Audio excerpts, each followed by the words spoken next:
Anjo Ilana, may patira kay Jose Manalo? Inagaw daw ang girlfriend? Mga kachika, sino ang mag-aakala? Ang dating OG ng Eat Bulaga na si Anjo Ilana may matinding revelasyon? At ang tinamaan ng kanyang maanghang na salita? Walang iba kundi kapwa OG host din na si Jose Manalo.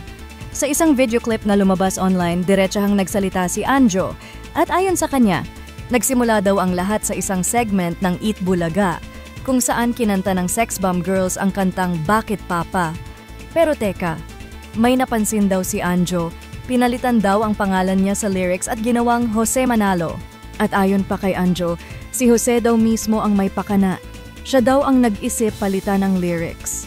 Pero mukhang hindi lang ito tungkol sa kanta, mga kachika, dahil biglang bumulaga ang matagal ng kinikimkim ni Anjo laban kay Jose.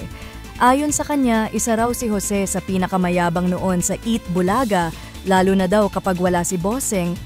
Ilang beses na raw siyang kinanti ng inis, pero dahil nagtatrabaho, dapat cool ang sambit ni Anjo. Ayon pa kay Anjo, noong hiwalay na siya sa kanyang asawa ay minsan na raw niyang minahal si Marjane Maranan, na ngayon ay asawa na ni Jose Manalo. Naging live-in partner pa raw niya ito ng halos 1 taon. Pero nang nagka-LQ sila, ayon kay Anjo, nagsumbong daw sa kanya ang girlfriend niya at medyo umiiyak pa raw ito noon. At ang dahilan daw, pinagalitan daw siya ni Jose at pinayuhan na hiwalayan si Anjo dahil may asawa pa raw ito. Kwento pa niya, tampuhan lang daw sila noon ni Marjane, pero yun daw pala ang balak na ni Jose. Kaya ang sambit niya, ngayon asawa na niya si Marjane Maranan. Girlfriend ko yan ng 1 taon.